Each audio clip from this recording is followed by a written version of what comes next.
Di video kali ini aku akan ngebahas tentang kekayaan yang tidak masuk akal. Apa tuh maksudnya? Jadi kita tahu kalau sebagian orang di Indonesia itu punya harta kekayaan yang amat sangat banyak, yang mungkin seumur hidup kita bekerja kita nggak akan bisa nyampe ke angka itu. Terus ini membuatku penasaran kan, kok bisa sih orang punya harta sebanyak itu? Nah, aku mencari di berbagai informasi lah di internet kan. Terus tapi bukan melalui jurnal jurnal resmi memang.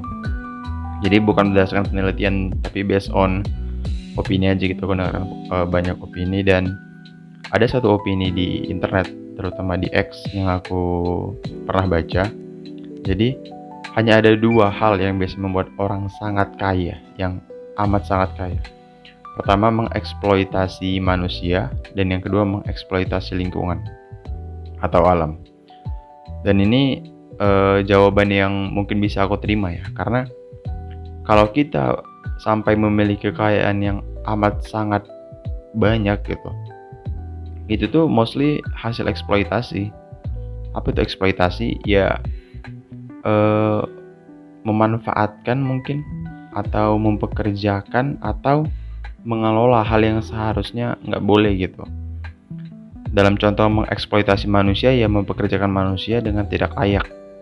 Contohnya sangat banyak di Indonesia dong, pekerja yang gajinya nggak UMR atau under UMR, bahkan setengah dari UMR. Itu banyak banget. Terus untuk eksploitasi alam itu juga banyak banget. Kita ngelihat yang terbaru di Raja Ampat, perusahaan tambang nikel ya kalau nggak salah. Itu eksploitasi alam juga. Untuk siapa? Bukan untuk kekayaan masyarakat Papua, tapi untuk untuk para pengusaha-pengusaha untuk memperkaya diri mereka sendiri, dan ya para pejabat gitu. Jadi bagi-bagi kue dari hasil tambang tersebut. Dan ini membuatku sadar kalau kita tuh harus lebih aware terhadap orang-orang yang memiliki kekayaan yang terlampau tinggi gitu. Banyak. Yang baru-baru ini kan muncul kan Timothy Ronald ya. Dia kripto sih, cuman aku belum tahu gimana kripto itu sebenarnya bekerjanya. Aku cuma tahu itu tuh sistem yang nggak ada pemegang utamanya kalau nggak salah ya. Jadi semuanya transparan gitu, nggak ada yang ditutupi kayak bank. Nah, dari situ kita perlu sadar bahwa orang-orang dengan kekayaan yang tidak masuk akal itu, yang membranding diri mereka mungkin jadi orang yang sukses atau orang yang bekerja keras, itu sebenarnya nggak juga. Mereka mengeksploitasi manusia loh. Kalau dari perspektifku sih banyak aja mendengar dari kelas pekerja gitu, atau kelas menengah ke bawah, karena pengusaha-pengusaha ini juga, kalau di Indonesia ya konteksnya itu, banyak mengeksploitasi manusia. Dan dengan banyaknya pengangguran yang dipelihara oleh negara dalam tanda kutip, mereka sah-sah aja ngasih gaji segitu gitu. Yang kemarin sempat rame di X juga Almas sama Gacoan. Kalau Gacoan aku udah tahu dari beberapa bulan sih, kalau gaji pekerja mereka itu memang rendah dan potongannya banyak, jam kerjanya juga nggak normal gitu. Padahal usahanya F&B, dimana F&B itu kan kerja memang keras ya, seharusnya digaji dengan layak lah, seharusnya. Cuman ya gitu. Padahal secara gambaran permukaannya itu orang sering bahas, wah Gacoan dalam berapa tahun omsetnya triliunan, udah buka cabang di mana-mana, tapi mereka nggak memperhatikan kesejahteraan pekerjanya kan. Ya gimana dengan harga segitu masih lebih sejahtera mungkin tukang parkir yang ada di depan Gacoan daripada pegawai Gacoan itu sendiri.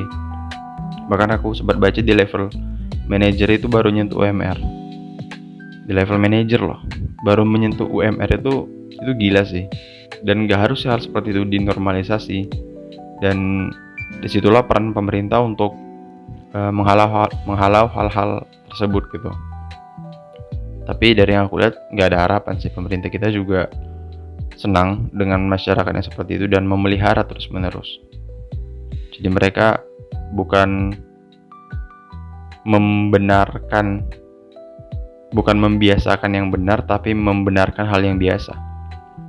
Jadi seperti lingkaran setan, tidak ada yang membela orang-orang ini kan, hak-haknya. Jadi Ya seperti itu. Dan dari sini juga kita tahu kalau kekayaan yang teramat sangat banyak itu sumbernya bisa jadi hal-hal yang tidak benar. Pemanfaatan terhadap alam, pemanfaatan terhadap orang-orang, pemanfaatan dalam tanda kutip ya. Apalagi alam. Yang di kasus Raja Ampat itu gila sih. Kalau sampai alamnya rusak itu kacau. Aku soalnya kemarin baru ngeliat video terbarunya Bang Ferry Irwandi yang dia bilang salah satu surga penelitian itu Raja Ampat karena biota lautnya masih banyak sekali gitu. Termasuk yang salah satu yang terbaik di dunia lah.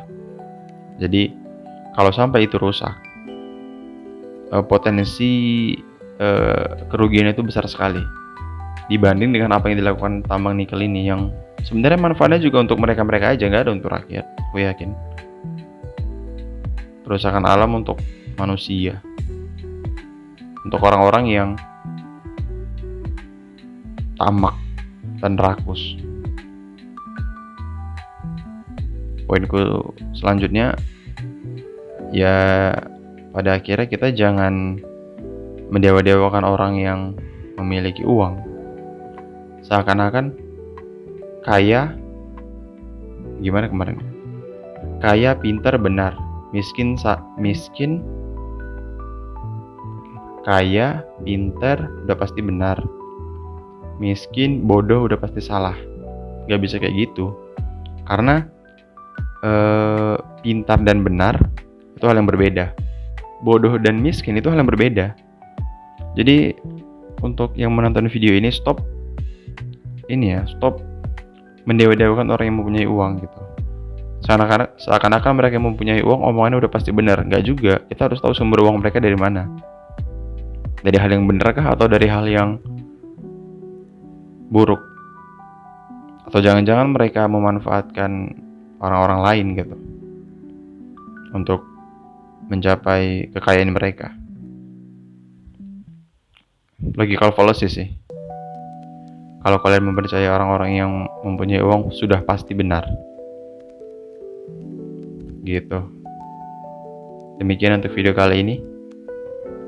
Maaf kalau pembahasannya agak kurang lengkap dan kurang menjabarkan juga karena begini ini hanya video opini, menyampaikan apa pendapatku. Aku tidak bermaksud membuat konten yang engage gitu. Tidak, aku hanya memproduksi video sesuai kemauanku aja. Gitu. Sampai jumpa di video berikutnya. Thank you.